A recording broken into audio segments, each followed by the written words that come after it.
Hello నమస్తే. వినాయక చవితి వస్తుందంటే చాలు కొత్త ఉత్సాహం వచ్చేస్తుంది కదూ.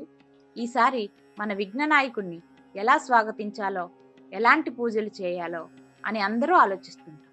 అయితే పూజలో తెలియకుండా చేసే కొన్ని చిన్న చిన్న పొరపాట్ల వల్ల అనుకున్న ఫలితం రాదని ఆధ్యాత్మిక పండితులు చెబుతున్నారు.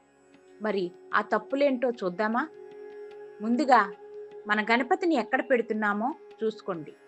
విగ్రహాన్ని నేరుగా నేలపై పెట్టడం మంచిది కాదు. ఒక పీటపై లేదా ఎర్రటి లేదా పసుపు రంగు వస్త్రంపై ప్రతిష్ఠించాలి. అలాగే విగ్రహం ముఖం ఎల్లప్పుడూ ఈశాన్యం లేదా ఉత్తర దిశ వైపు ఉండాలి.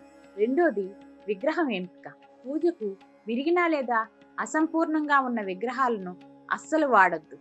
అంతేకాదు, ఒకే చోట ఒకటి కంటే ఎక్కువ విగ్రహాలను ఉంచడం మంచిది కాదు. మూడోది, పువ్వుల విషయంలో జాగ్రత్త. గణేశుడికి ఇష్టమైనవి గరిక, మందార పువ్వులు.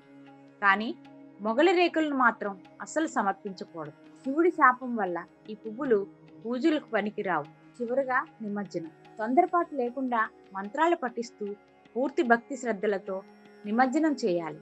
విగ్రహాలను నీటిలో విసిరివేయకుండా జాగ్రత్తగా వదలాలి. చూసారుగా, ఈ చిన్నపాటి జాగ్రత్తలు పాటిస్తే మీ పూజ సంపూర్ణంగా ఉంటుంది.